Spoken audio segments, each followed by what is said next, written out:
Saya mau cerita, jadi ilmu itu lebih keren kita. Sehingga Rasulullah Shallallahu Alaihi Wasallam pernah ngendikan, saya ini rindu sekali li ikhwani. Kata Nabi itu ikhwani. Kata sahabat bilang, alasna ikhwanaka ya Rasulullah. Bukankah kita ini saudara kamu, saudara engkau ya Rasulullah? Tidak, antum ashabi, kamu itu sahabat saya. Siapa teman-teman kamu itu ya Rasulullah? Yaitu kaumun yang tidak melihat saya, kemudian iman kepada saya.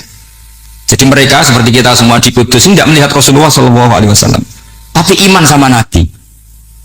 Dan ketika malaikat yubahi bikum malaika, Allah bangga dengan malaikatnya, membanggakan kita. Sampai malaikat tuh sentimen, kok bisa ya Allah? Ya karena tadi, kamu iman sama saya wajar, karena kamu melihat surga, melihat neraka, melihat aras. Sementara orang Kudus coba lihat apa? Paling simpang 5, apa simpang 7 itu. Tapi imannya nggak kalah dengan malaikat. Kenapa nggak kalah? Karena tadi kita diajarkan bahwa nisbatul isnaini wassalasah wal arba'ah ila ma la nihayatalaha itu sama-sama nisbatul far'i ilal asli. Tetap yang asli adalah angka 1. Jadi nggak mungkin aslu hadhil asya nggak dari Allah itu, nggak mungkin, tetap dari zat yang satu. Kemudian tentu ini bukan nisbatul walad ilal walid, anak ke bapak tentu enggak, tapi nisbatul khaliq sama makhluk. Tapi apapun itu pasti satu. Sehingga Imam Amudi akhirnya masuk surga lewat jalur itu, tidak usah lewat pertanyaan man rabbuka wa man nabiyyuka. Kelasnya disuruh ngajar malaikat. Saya punya rencana jadi pengajar malaikat nanti itu kan. Jadi orang-orang Kudus yang dapat barokahnya Raden Asnawi nanti jangan mau kalau ditanya man rabbuka wa man nabiyyuka. Kelasnya itu harus apa? Jadi gurunya malaikat. Karena bapak kita Nabi Adam itu keren. Nabi Adam itu adalah orang yang disuruh Allah dipresentasikan, dibanggakan Allah di depan para malaikat. Ketika ada malaikat yang agak hasut, tapi itu tidak malaikat papan atas, malaikat yang kebanyakan, itu kan agak terima. Nabi Adam jadi apa? Khalifah. Sampai malaikat ini usul ataj'alu fiha may yufsidu fiha wasfikut. Makanya kalau saya protes sama malaikat itu malaikat yang ini, bukan Jibril sama Israel. Kalau protes Israel bahaya ya, bisa dihabisin. Saya pernah ditanya seorang kiai, Gus ini kan gojlok malaikat kok berani? Ya karena malaikat yang jenis ini pernah gojlok Nabi siapa? Adam. Nggak percaya kalau Nabi Adam itu layak mimpin, sampai protes ataj'alu fiha may yufsidu fiha wasfikut. Tapi apa yang terjadi? Allah mengajarkan satu ilmu di Nabi Adam, kemudian disuruh meresentasikan. Qala ya Adamu ambihum bi asma'ihim. Adam, coba kamu presentasikan ilmu kamu. Wah, Nabi Adam fasih mempresentasikan ilmu. Kata Allah, kamu bisa nggak sepinter Nabi Adam? Nggak bisa ya Allah.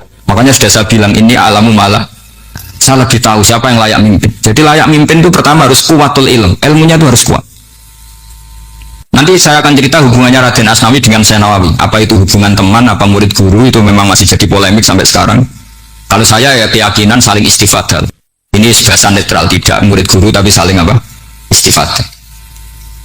Kata Syekh Nawawi dalam tafsir Munir itu, ilmu itu nomor 1. Sehingga beliau setiap ada ayat fa inna husbawahi humul ghalibun, beliau pasti menafsiri bil hujjah wal barohin la bis saulah. Sama masih ingat betul takdirnya, memang saya hafalkan. Tapi bukan untuk modal pidato, bukan modal sebagai orang alim. Kalau pidato gampang, pidato itu semua orang bisa. Kalau jadi orang alim itu tidak gampang. Lebih susah lagi orang alim berpidato itu. Kalau nggak pernah mbah saya tidak mau. Karena memang saya terkenal nggak suka pidato. 1 memang nggak bisa, nomor 2 tidak ingin, nomor 3 ya rugi. Karena pidato itu nasib-nasiban ya. Kalau nasib baik kamu tidak paham itu, wah Gus ilmunya tinggi sehingga kita tidak paham itu kalau nasib baik. Kalau nasibnya ada baik, nanti kan bulat sama itu tepat-tepatan. Dan Syekh Nawawi itu benar, Raden Asnawi juga benar, semua guru-guru kita benar.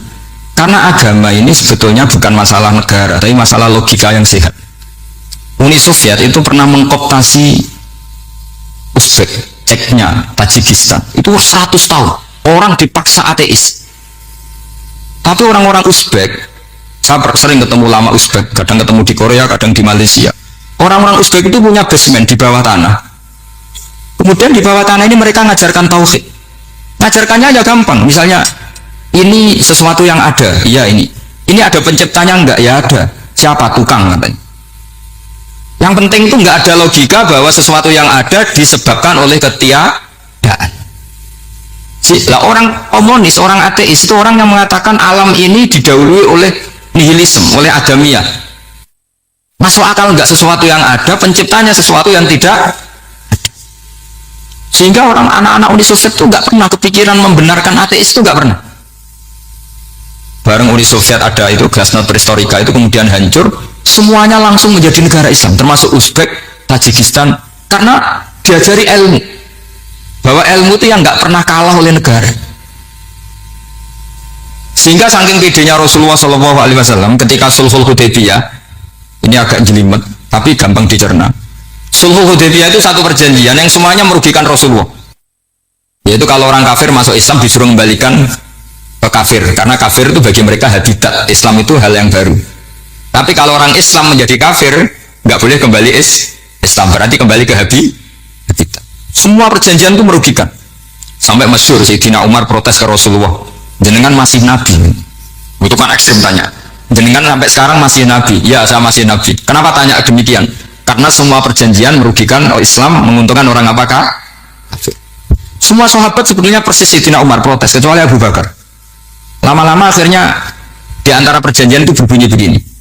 Tapi saya minta satu hal, orang boleh mendiskusikan Islam tanpa tekanan. Itu saja permintaan Nabi. Orang boleh mendiskusikan Islam secara bebas, tidak tertekan. Karena orang-orang kafir melihat itu hal yang biasa, ya nggak masalah Muhammad. Akhirnya orang diskusi, Islam itu apa sih? Islam itu orang yang menuhankan Allah. Allah itu siapa? Zat yang menciptakan langit dan bumi. Lama-lama orang kafir berpikir, wah keren, Tuhannya Muhammad bisa bikin langit dan bumi. Tidak kayak Tuhan kita, malah kita yang bikin. Jadi mulai debat itu mulai. Terus ada yang cerita lagi, saya pernah loh nyembah Lata, pas itu dikencingi luwak. Masa ilahun ya bulu ali sa'laban, masa Tuhan kok dikencingi luwak? Yang agak-agak ahli kitab ya diskusi lagi, wah kayaknya Yesus tidak Tuhan, masa Tuhan kok kelaparan, lemes, wah repot nanti. Jadi makanya Allah ketika ngejlok wa ummuhu siddiqah kana yakulani ta'am mal masih ibnu maryam illa rasul qad khalas min qablihir rusul wa ummuhu siddiqah kana yakulani. Coba paradok enggak, misalnya kamu didolani Nabi Isa terus ketok lemes, kenapa? Tuhan, saya agak sakit karo hidung, kan enggak kebayang itu. Punya Tuhan yang sakit setelah makan sehat, terus kan enggak kebayang seperti itu. Ketika Nabi punya konsep Tuhan, Tuhannya Muhammad itu siapa? Yaitu zat yang la awalalah, zat yang pertama.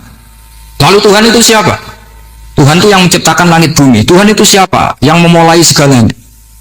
Lama-lama mereka berpikir, wah kalau gitu yang benar itu Islam. Maka kata Imam Zuhri, Syihabuddin Az-Zuhri, famaka nafathun fil islami a'zama min sulhil Hudaybiyah. Innama kana an-nasu yatafadhaluna fil hadis wal munaza'ah. Semua teks riwayat itu ada kata wal munaza'ah.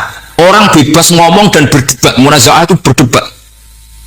Terus akhirnya falam yatakallam ahadun bil islami yaqilu syai'an illa dakhala fihi. Kemudian setelah berdebat dan mereka tahu Islam, pasti akhirnya masuk. Dan itu yang sekarang terjadi di dunia. Makanya saya pernah ditanya seorang profesor, Gus, kalau di Jogja ada sekolah perbandingan agama, menurut Anda gimana? Asal itu tentang agama, nggak apa-apa. Tapi kalau yang dibandingkan umat Islam itu jangan. Karena nanti kalau di Indonesia kira-kira yang copet itu ditanya agamanya juga Islam, yang koruptor juga Islam. Jadi kalau yang dikaji Islamnya nggak apa-apa, tapi orangnya jangan, kata saya. Karena yang bulat ya banyak, yang nggak sholat ya banyak. Tapi kalau Islamnya saja, misalnya adu konsep tentang Tuhan. Masyhur kita mungkin banyak yang melihat itu debatnya Stanley Fischer sama Ahmad Didat ini. Tuhan kamu siapa ini itu sama Didat cerita Tuhan saya itu lam yalid wa lam yulad wa lam yakul lahu kufuwan. Itu spontan ada seorang mahasiswi bilang, sepertinya Tuhan Anda lebih menarik kan? Karena Tuhan Anda yang menciptakan langit bumi, yang Tuhan ini kok lahirnya sudah di bumi, masa lahir-lahir langsung jadi Tuhan? Jadi akhirnya falam yatakallam ahadun bil islami yaqilu syai'an illa dakhala fihi. Sehingga agama ini apa? Agama itu adalah kalimat tauhid. Kalimat itu apa? Logika yang terbangun. Nah, ketika logika itu terbangun, maka disebut yusabbitullahu alladzina amanu bil qaulis tsabit fil hayatid dunya wa fil akhirah. Allah itu akan menetapkan satu kaul, satu presentasi ilmiah atau satu kesimpulan ilmiah. Yang kesimpulan itu nyata benarnya. Dan ini akan nyata terus baik di kehidupan dunia maupun kehidupan apa? Seperti Allah sebagai Tuhan. Itu akan nyata terus. Di dunia Allah ya Tuhan, nanti di akhirat juga Tuhan. Tapi Tuhan selain Allah, maka menjadi Tuhan ini nunggu ada yang menuhankan. Misalnya Fir'aun, itu jadi Tuhan karena ada yang menuhankan. Sekali dia mati, Dia sudah aset wisata, bukan Tuhan lagi. Makanya gejolokannya orang ulama Arab, kalau ketemu ulama Mesir, kalau gejolokan itu lucu. Orang Arab, ada Abu Jahal, Abu Lahab, penggawaan ngusir Nabi kan. Itu gejolokannya ulama Mesir. Kata ulama Arab, kamu gayanya benci Fir'aun, tapi rezeki kamu dari wisata melihat Fir'aun. Itu gejolokannya ulama Arab sama ulama Mesir. Sehingga agama ini mengajarkan apa? Satu kalimat. Makanya kamu harus belajar mantek. Dulu Raden Asnawi ya pengajar mantek. Dulu buyut saya di sini Mbah Fauzan, abahnya Mbah Pah itu, mbahnya itu juga pengajar mantek. Karena di antara yang diceritakan Allah itu wa ja'alaha kalimatam baqiyatan fi aqibih. Tugas utama Nabi Ibrahim adalah menjadikan satu logika. Kalimat itu logika. Itu menjadi logika yang abadi. Baqiyah itu abadi. Fi aqibih, di anak turunnya Nabi Ibrahim. Misalnya begini, saya beri contoh. Misalnya saya mengatakan teh ini hitam, itu menjadi kalimah karena diucapkan, tapi tidak menunjuk hakikat karena tehnya berwarna apa? Kuning. Sehingga Quran kalau menyalahkan orang kafir itu ngendikannya kaburas kalimatan takhruju min afwahihim. Omongannya orang kafir itu menjadi kalimat karena diucapkan dari mulutnya. Kenapa menjadi kalimat? Karena diucapkan tapi tidak menunjuk hakikat. Seperti orang mengatakan 2 ditambah 2 itu 10, itu kalimat, tapi kalimat yang salah karena tidak menunjuk hakikat. Seperti orang kafir mengatakan Tuhan itu 3, itu kalimat karena diucapkan tapi tidak menunjuk hakikat. Tapi ketika seseorang mengatakan Allah itu Tuhan, Tuhan itu satu, itu disebut kalimatu haqqin 'alaiha nahya wa 'alaiha namut. Demikian tahlilane wa 'alaiha apa wa biha. Wa 'alaiha apa wa biha.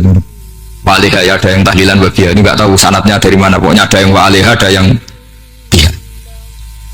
Kenapa dikatakan kalimat tauhid? Karena kalimat yang dari kesimpulan berpikir. Dan agama ini dibawa Nabi Ibrahim itu untuk membawa kalimat tauhid.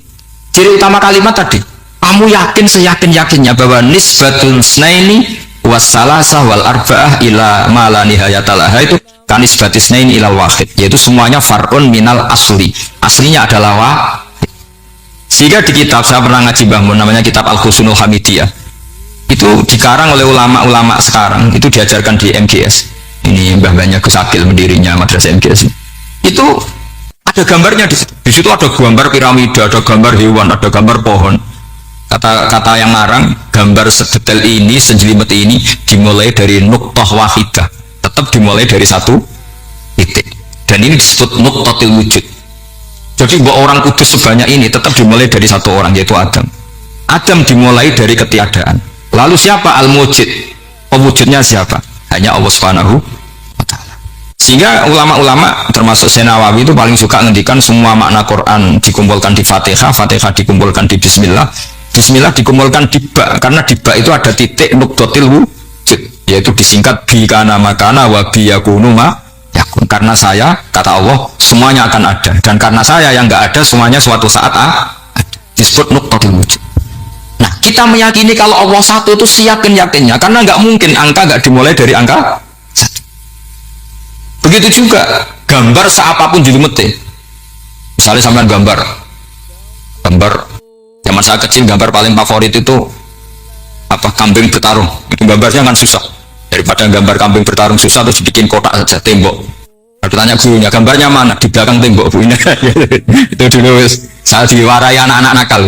Jadi semua satu gambar itu disuruh gambar harimau, yang satu disuruh gambar kambing bentrok, yang satu disuruh gambar matahari, semuanya kotak semua. Ini itu Bu, gambarnya di belakang apa? Tembok, maka nggak kelihatan kan. Jadi gurunya kalah cerdas. Dan guru itu sebenarnya nggak pernah menang, karena murid itu lebih pinter. Itu teman saya dulu kalau ngaji itu, kalau tes itu ngerpek, baca. Gurunya marah, kamu tes kok baca? Enggak ngerpek Bu, ini belajar di kelas. Katanya belajar kapan saja, di mana saja. Jadi apa ya, orang itu kadang yang salah itu lebih masuk akal kadang-kadang. Saya teruskan ya supaya ini dapat barokahnya Raden apa? Asnan. Saya mohon sekali ya, kalimatul haqqin itu harus kamu jaga. Caranya jaga ya tadi. Kalau kamu udah bisa ilmu mantek, misalnya al-alam mutaghayyir wa kullu mutaghayyir hadis la budda min muhdits, itu kan jelimetan. Pakai saja teori umum bahwa gambar apapun jelimetnya itu dimulai dari satu titik. Karena nggak bisa, nggak dimulai dari satu titik. Maka alam apapun jumlahnya nggak terhingga, tetap dimulai dari al-wahidul qahar, yaitu satu titik. Yaitu dalam konteks tauhid tentu itu Allah Subhanahu wa ta'ala. Sehingga Nabi Ibrahim itu orang paling sukses bikin wajah Allah kalimatam baqiyatan fi aqibi. Terus Nabi Muhammad begitu, sahabat gitu, sampai kita sekarang diajari ilmu mantek. Ilmu mantek itu logika yang nggak terbantahkan. Karena mau tidak mau, kata Imam Syafi'i, fa innal uqula muttarratun ila qabulil haq, karena akal akan dipaksa menerima kebenaran. Dan itu yang terjadi di Uni Soviet. Dikooptasi 100 tahun untuk berfaham ateis, dilawan oleh ilmu, tetap menanamkan ilmu tauhid, ilmu mantek. Ketika Uni Soviet secara politik runtuh, semuanya menjadi muslim, termasuk negara-negara yang dulu dikooptasi. Maka kamu tidak usah kecil hati di Indonesia, apapun rusaknya negara ini, asal kita cara bertauhid benar, insya Allah tetap meninggal husnul khotimah. Karena sudah janjinya Allah, yusabbitu walladzina amanu bil qawli tsabit. Sing jelas itu nomor satu tuh al-qawli tsabit. Memang itu logika yang masuk akal. Jadi jangan kira semua orang ditanya amar bukan, ndak. Banyak ulama yang nggak ditanya, masyhur itu dalam cerita keramat-keramat. Ada guru tauhid ngajarin tauhid. Setelah ditanya mungkar nakir, Imam Malik datang. Kamu nanya ini, man rabbuka man nabiyuka, kamu tahu ini guru umul barohin yang tukang ngaji tauhid. Guru tauhid kok ditanya apa? Tauhid. Malaikatnya nggak jadi tanya.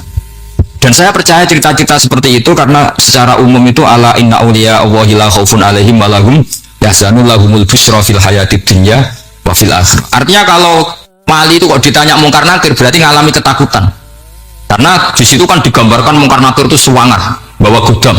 Kalau yang tanya nggak bisa dipukul sampai ajur sawalam-walam. Pokoknya ceritanya kan seru seperti itu.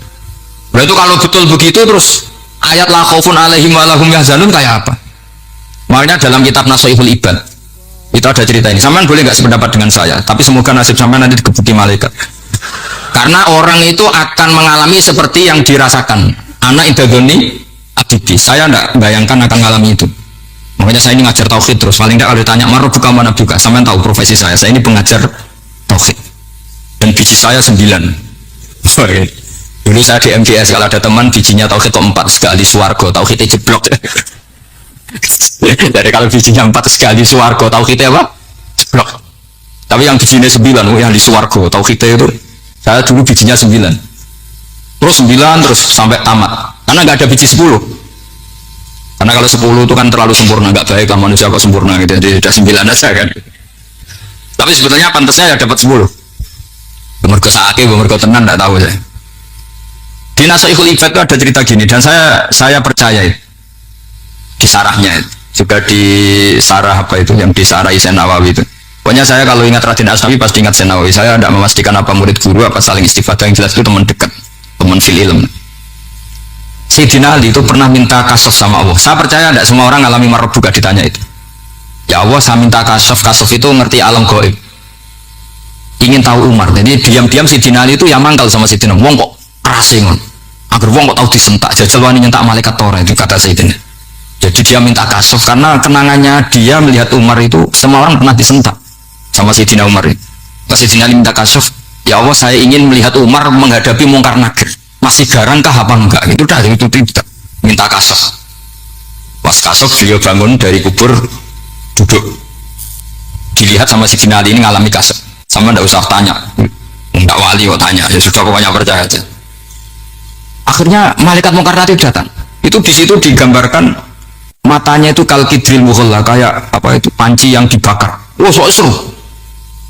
Sumpah Sayyidina Ali. Hari ini kamu akan takut gitu. Tapi ternyata enggak. Umar bangkit sontak orang tua itu. Kamu tahu menghadapi siapa? Yang sopan. Sontak. Kaget malaikatnya itu karena enggak pernah ngalami disentak. Mungkin itu pertama. Kaget. Memangnya kamu siapa? Saya ini teman kekasih Tuhanmu. Saya yang diandalkan temannya sebenarnya bukan dia. Ana sohibu habibillah. Saya ini temannya kekasihnya Allah. Jadi dia mengandalkan temannya sebetulnya, bukan mengandalkan dirinya. Oh kamu temannya Nabi Muhammad? Iya saya Umar temannya Nabi Muhammad. Kamu harus hormat sama temannya kekasih kamu. Terus mulai itu. Akhirnya matur Allah. Ya Allah, apakah prosedur seperti ini bisa dinego? Sama Allah. Oh iya katanya. Kamu kalau menghadapi kekasih saya jangan seperti itu katanya. Semenjak itu beliau sopan santun, dua mungkar nakir itu. Jadi ini berita gembira. Jadi sebetulnya itu enggak. Tapi kita ini kan nggak punya nyali nyentak mungkar nakir. Semoga dengan gelar kita doktor tafsir, doktor tauhid gitu, atau paling enggak guru kutsiyah tauhid gitu, atau siswa terbaik dalam materi tauhid, itu harus kamu bawa status. Jadi jika nanti ini saya ranking 1 tauhid, masa masih ditanya marbuka waman nabi. Dan itu menurut saya sah. Sama nggak usah protes takbirin di, susah usah takbiran. Pokoknya takbirnya adalah wali-wali itu la khaufun alaihim walahum. Mereka tidak akan mengalami ketakutan baik kehidupan dunia maupun kehidupan akhir. Bahkan para malaikat itu mengatakan ke wali-wali, nahnu awliyaukum fil hayatid dunya wa fil akhir. Kita ini teman kamu, saudara kamu, mitra kamu. Masa mitra kok nuruh itu kan nggak fair. Dan menurut saya paling efektif itu apa? Kamu harus punya rumus tauhid kayak Imam Amudi menemukan Tuhan. Imam Amudi itu menemukan Allah itu lewat ilmu matematika. Dan itu Allah saking senengnya disuruh ngajari para malaikat.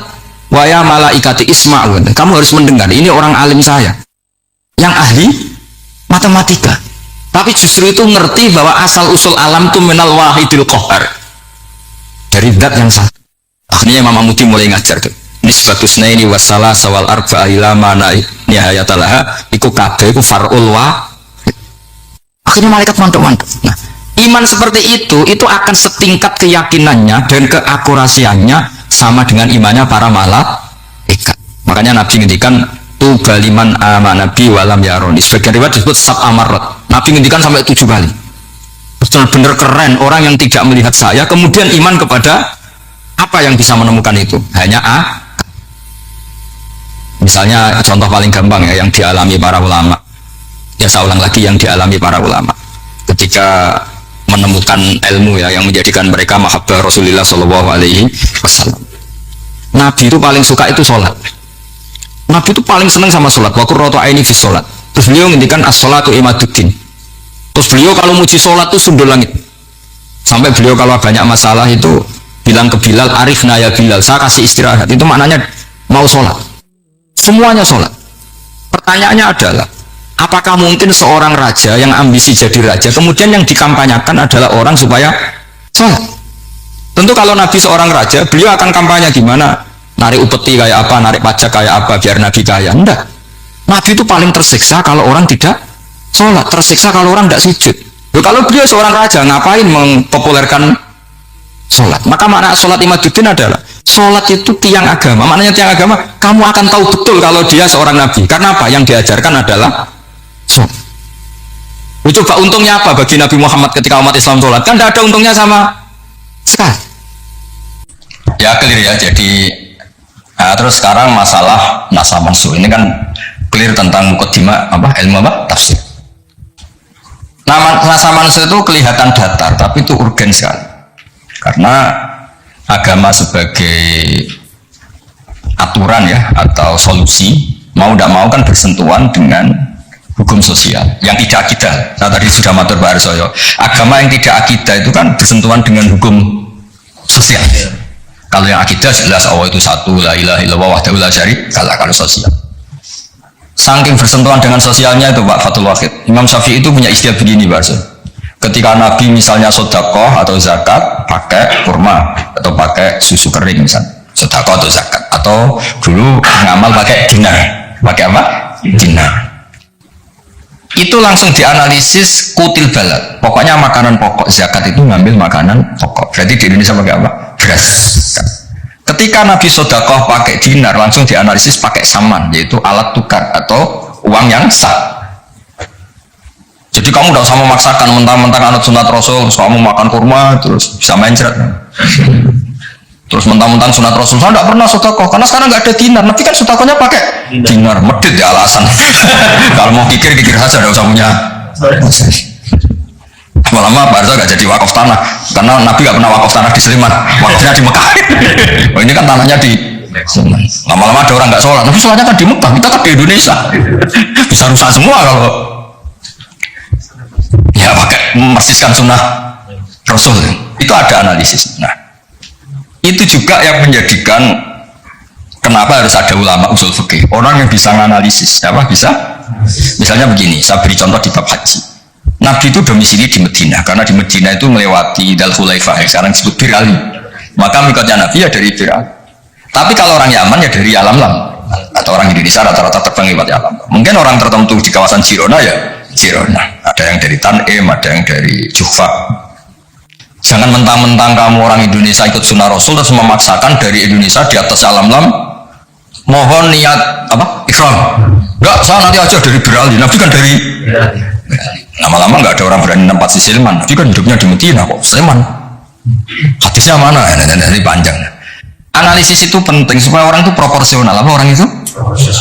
Itu juga bagian dari ulumul Quran. Ulumul Quran. Sehingga kalau kamu nuruti persis, misalnya begini, saya pernah ditanya, ini saya Pak Arsoyo, Pak Fatul Wahid, kalau naik Innova atau naik mobil kan mesti dungo, oh soleh lah, jadi tak ini mesti untuk soleh. Nah, kowe lali bernumpang, untuk gratis mangkat kabeh. Kalau yang soleh-soleh gini itu kan kalau naik dia, Subhanalladzi sakhkhara lana hadza wa ma kunna lahu muqrinin wa inna ila rabbina munqalibun. Itu jelas di Quran tuh wal khaila wal bighala wal hamir wal khaila wal bighala hamir. Jelas yang dicontohkan di situ ya kendaraan itu ya unta, himar, kuda. Dan karena yang dikendarai itu hewan, dulu Allah bayangkan juga litas tahu ala duhuri, kamu naik di punggung hewan itu, sumatas guru ni'mata rabbikum idas tawaitum alaihi wa taqulu subhanalladzi sakhkhara lana hadza. Terus kamu sekarang naik pesawat, naik Innova, ini kan tidak kuda, ini kan tidak unta. Jadi gak usah doa itu, karena doa itu untuk apa? Naik kuda atau unta.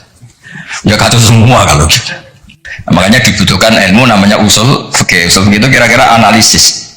Yang dilakukan Nabi itu jenis ubudiyah makhdoh sehingga nggak bisa dinego, atau jenis produk sosial, atau jenis. Nah, kalau produk sosial ya tadi sudah musyawarah sama Pak Arsa tadi ya kontekstual atau apa kondisional namanya produk apa. Nanti lama-lama gini pakai jangan, Nabi dulu nggak pernah pakai. Kita itu panjang nanti ceritanya panjang. Ya jadi seperti sekarang kembalikan asam mansuh.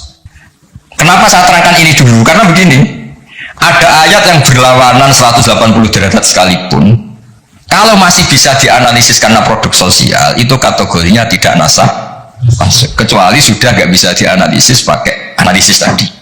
Misalnya begini Pak Soyo, ada ayat itu qatiluhum, kalau ketemu musuh itu beranikan kamu berani perang, duel. Tapi ada ayat fa'fu anhum wasfah, abaikan saja, maafkan saja.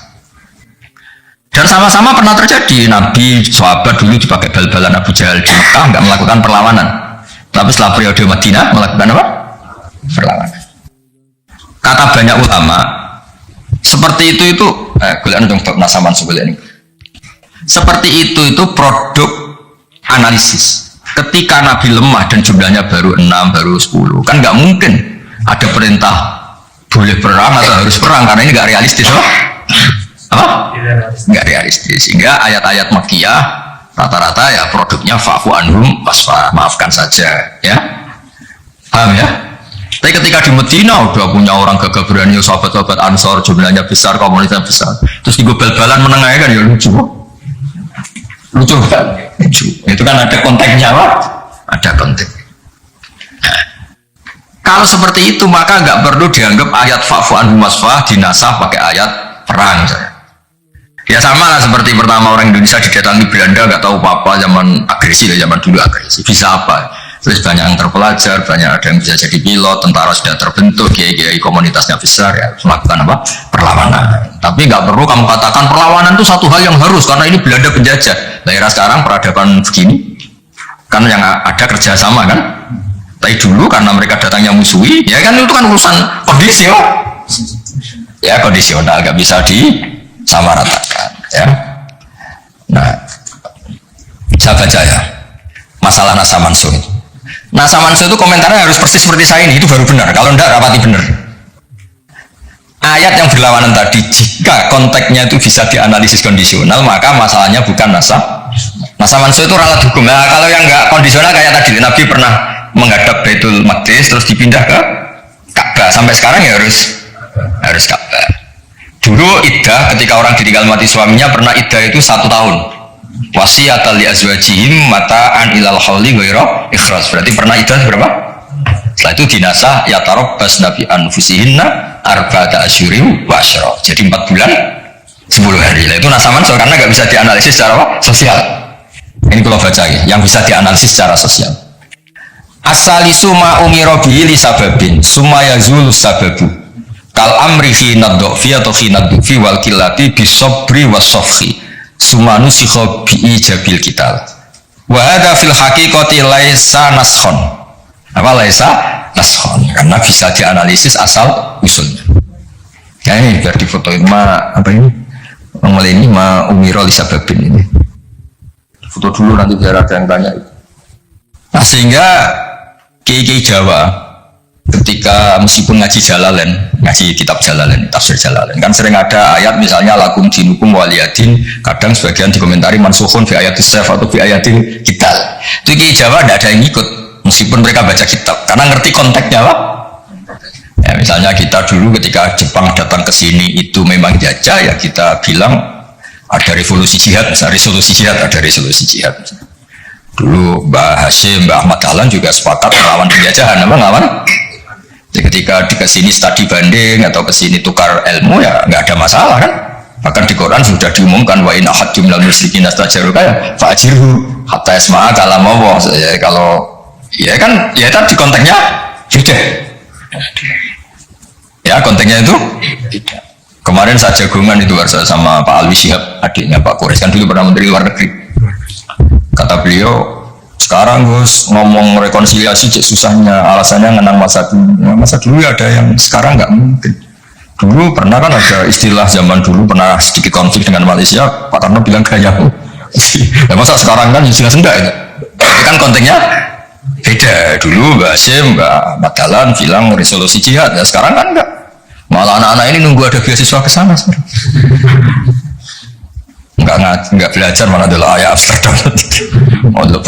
Apapun itu kan yang seperti itu kategorinya itu ma uzila li sababin, ma uzila li sababin. Jadi bilangnya bukan karena hukum nasa mansuh, tapi karena sebab yang berbeda.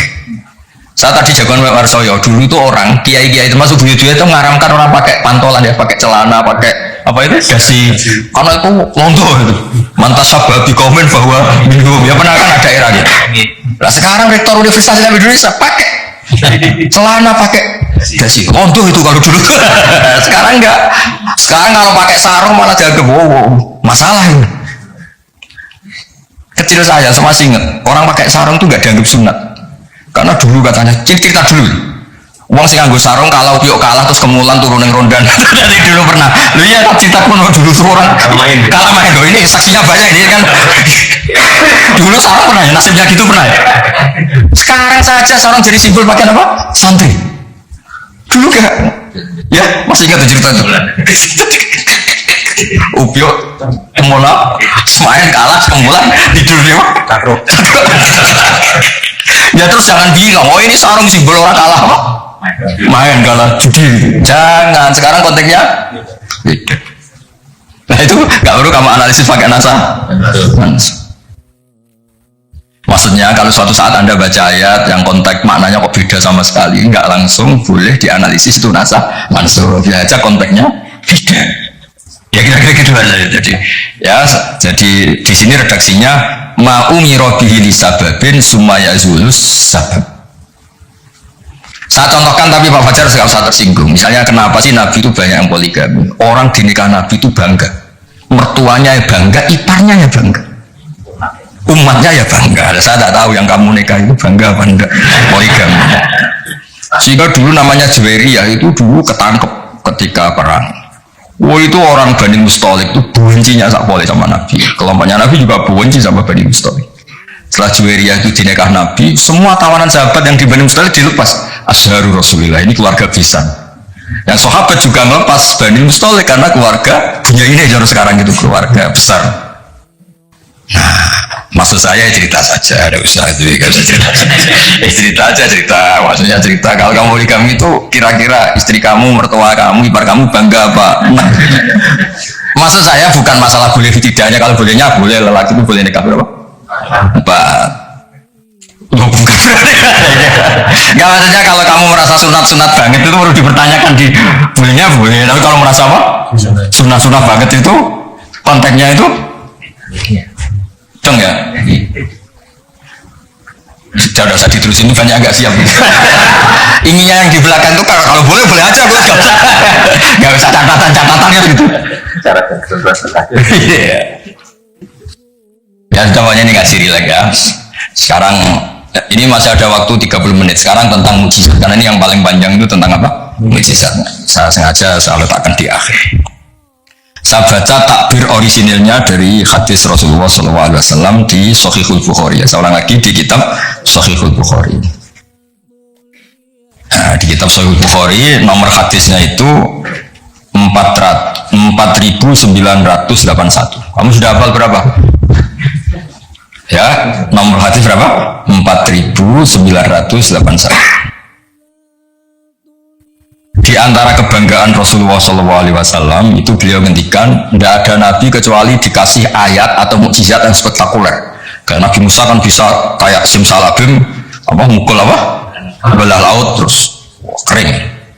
Nabi Soleh juga batu besar ngeluarin apa? Onta. Ngeluarin apa? Onta keren. Onta kok keluar dari batu besar. Ajaib lah pokoknya. Nabi-nabi dulu itu ajaib. Tapi yang agak-agak kalau boleh dibahasakan agak-agak nggak rasional itu satu Pak Rasul. Saya punya kitab namanya Al-Husulul Hamidiyah. Itu pinternya bukan main yang ngarang. Saya nggak pernah jadi rektor, Pak. Tenang saja, juga tetap keren jenengan nggak pernah jadi rektor. Itu mau pinter toh nggak jadi rektor. Dia bilang gini, mukjizat itu dari kata ajaza yu'jizu ijazan, ya. Ajaza yu'jizu ijazan. Sesuatu yang bikin musuh itu nggak berdaya. Berarti fahuwa mu'jizun, apa fahuwa mu'jizun, berhubung wakilnya perempuan karena ayat itu kan mu'annas, akhirnya mu'jizatun. Ya, ini masih punya sisa-sisa dulu, kasih lama ini di Kudus. Nggak tahu jadi begini. Dulu lama ngaji di sini. Ya berarti mukjizat apa? Sesuatu yang bikin musuh itu nggak berdaya. Nah sekarang kata kitab yang saya baca tadi, ketika tidak mampu, ya Fir'aun dan kawan-kawan mampu nggak punya tongkat untuk membelah laut? Nggak mampu kan? Umatnya Nabi Soleh mampu nggak ngeluarin unta dari batu besar? Nggak mampu. Nah kalau sekedar tidak mampu, siapapun tidak mampu bikin burung, juga nggak bisa bikin lautan. Kenapa nggak bisa bikin lautan, nggak dianggap mukjizat? Ketika Allah bikin laut ya mukjizat, bikin burung ya. Mereka nggak bisa loh bikin orang kayak mau kamu gini kan nggak bisa. Nah umatnya Nabi Bakso itu dilatih. Yang namanya mukjizat itu ayat apa saja. Terciptanya langit dan bumi, gunung, Semeru sampai gunung Jogja, apa itu? Merapi.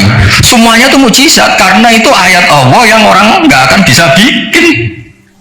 Sebab itu mukjizat Rasulullah itu dianggap paling rasional kan, nggak usah nunggu yang dasar-dasar yang. Jadi cara Nabi Muhammad kalau ketemu Nabi Musa gejolokannya kira-kira gini, Musa mukjizat yang ngenteni orang ngono bareng. Memangnya orang bisa bikin ayam, bikin pitik, bisa bikin nyamuk? Kan sama-sama berstatus mukjiz, sesuatu yang orang lain nggak bisa, makhluk nggak bisa. Lah umatnya Nabi itu nggak dilatih yang gitu-gitu, dilatih inna fi khalqis samawati wal ardi wastilafil laili wa nasabir wal fulki sampai kabeh la ayatil liqaumi yaqilun. Kalau kamu punya akal tuh semua sudah mukjizat. Ngapain sih mukjizat kok nunggu gitu-gitu gitu. Clear ya? Jadi mana mukjizatnya tidak kena. Untuk umatnya Nabi Musa itu tidak kena. Untuk ngakui lemah saja kok nunggu pertunjukan. Bikin rambut aja kan ada. Bisa untuk ngakui Allah dijaya saja kok nunggu pertunjukan. Harusnya keseharian kita juga sudah ada pertunjukan Allah yang menunjukkan kita ini tidak siapa. Makanya di kita disebut wa ma min dabatin fil ardi wala ta'iri yatiru bi janahihi illa umamun amsalukum. Inna fi khalqis samawati wal ardi satrusel ayatil liqaumi yaqilun. Enggak usah wa min ayatihil laili wan nahari wasyamsu wal qamar. Semuanya itu sudah mukjizat, enggak usah nunggu. Nah, ini saya baca ya. Saya ngaji ini kondang, mas. Saya baru ini ngaji seterhormat ini, didampingi rektor sama sekretaris pembina badan wakaf. Kayaknya nanti kalau mau karena ketemu saya, wah ini kayak hebat, kenapa ngaji aja ditunggu rektor terus. Jadi rektor. Tapi tadi pas beliau nunggu saya, Pak Jawa makom saya sudah yang kelima tadi, tidak boleh hadir selain Allah. Jadi ya sudah. Akhirnya saya bilang ini Allah sendiri yang mendatangkan, ini Allah sendiri. Sudah agak penting semua. Kalau pakai makom kelima saya terima kasih karena menolak kehadiran selain Allah. Jadi makomnya sudah kulillah jumadar fi khodihim. Kalau kamu kamu masih butuh Pak Rektor, namun sampai diangkat jadi dosen. Pak Fajar juga butuh, dulu dosen nggak tetap, gara-gara kroninan terus jadi dosen tetap. Nggak apa-apa, ini cerita guyon aja, tapi agak bener. Nah, kamu masih butuh kan? Kamu butuh kenal Rektor butuh nggak? Oh butuh sekali kan? Badan wakaf butuh sekali, nggak muncul dananya bisa ditarik. Tadi Jogja sini bisa ditarik. Kalau makom saya tadi yang kelima tadi menolak hadirnya selain Allah, itu makom musyahadah. Tapi saya tidak usah tetap syariat, maturun. Saya baca ya. Kata Nabi, sabda Nabi, ma minal anbiya'i nabiyun illa u'tiya minal ayat ma misuhu amana ali basar. Ini di hadis Bukhari. Ikutnya juz 4. Wa inna ma kana alladhi utitu wahyan auhahu wa ilayya fa arju an akuna aksarahum tabi'an yaumal qiyamah. Semua nabi itu punya mukjizat yang dahsyat. Tapi itu tidak ada apa-apanya dengan mukjizat saya. Mukjizat saya itu Quran, dan saya berharap dari mukjizat yang rasional ini kemudian pengikut saya yang terbesar.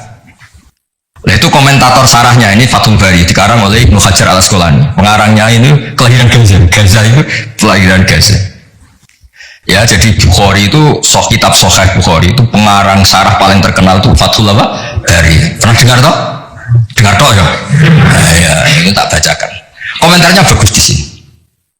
Saking bagusnya nanti di itu aja ya di foto. Komentarnya begini. Kenapa begitu ya? Kira-kira gitu. Pertanyaannya kenapa begitu? Ini rasional sekali cara analisisnya. Annal mukjizat al-madiyata kanat khisiyatan tusyahadu bil absor karena qati soleh wa asa Musa. Wa mukjizatul Qur'ani tusyahadu bil basira. Fayakunu mayyatabi'u li ajliha aksar. Li anna alladhi yushahadu bi ainir ra'si yang qaridu bin qiradi musyahidihi walladhi yushahadu bi ainil aqli batin yushahidu kullu man ja'a badal awal mustamirran. Foto dulu tak terang. Iki sing khisiah boleh khisiah.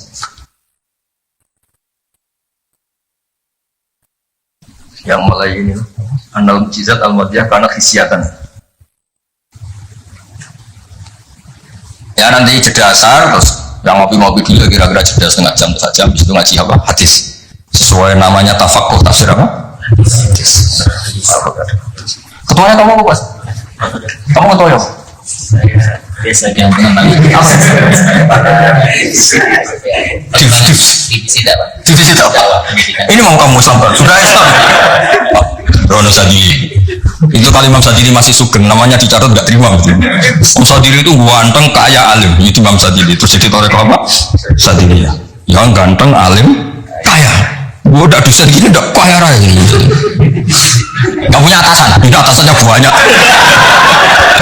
Sama Pak Nanang aja kalah. Pak Nanang kalah sama Pak Watu Asid, orang lain kalah sama Badan Wakaf, ribet dunia. Yang bener saya itu langsung kulilah. Udah mentok lah saya. Khatam gitu.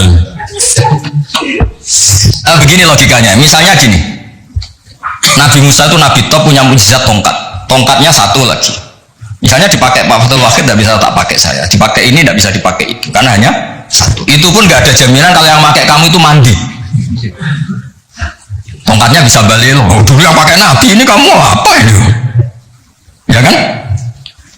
Tapi kalau mukjizat Quran, logika yang dibangun itu terus menerus. Misalnya begini, saya contohkan pekerjaan dan saya ini dengerin betul. Allah itu ketika ngeritik sesuatu yang tidak nyata disebut batil. Batil itu beda dengan maksiat. Maksiat itu perilaku sosial yang salah. Tapi kalau batil itu sesuatu yang nggak nyata, apa? Misalnya gini, orang nyembah makhluk, nyembah Namrud atau Fir'aun. Mentuhankan Fir'aun itu sesuatu yang nggak nyata. Yang benar Fir'aun itu manusia bisa mati dan nyatanya mati.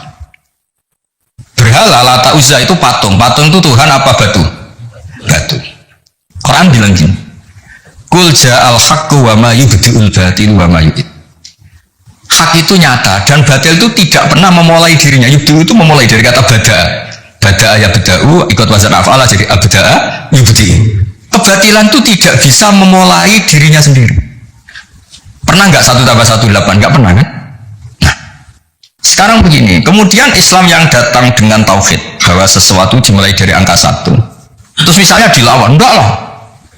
Yang pertama itu angka 2, yang pertama itu angka 3, yang pertama angka 4. Nyari pasarnya nggak bisa, pasar akal sehat nggak bisa. Sesuatu kok dimulai dari 4, dari 3, dari 2 itu nyarinya nggak ketemu, karena barang batil atau tidak hak nggak pernah nyata.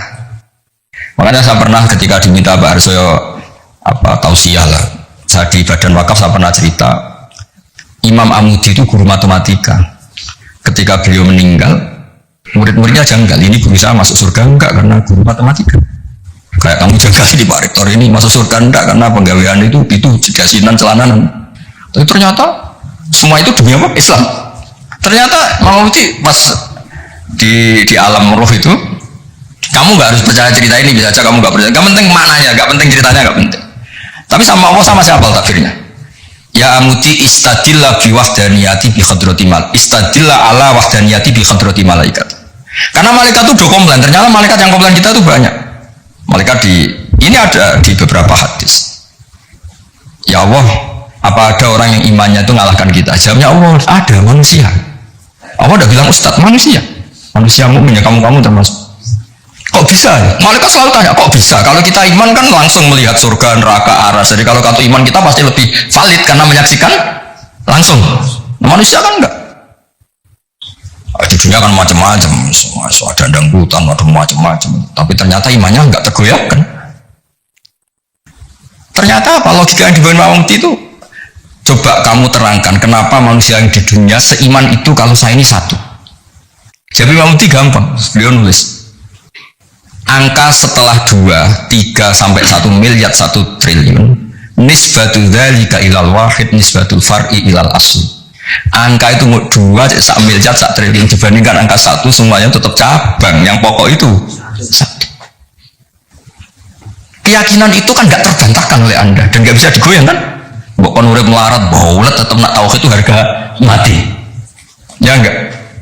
Akhirnya malaikat manduk-manduk. Cara Jawa mandik imannya manusia agak tergoyahkan karena logikanya pakem bahwa angka 2, 3 ila mala nihayatallah sampai tidak terbatas nisbatul dzalika ilal wahid nisbatul far'i ilal asl.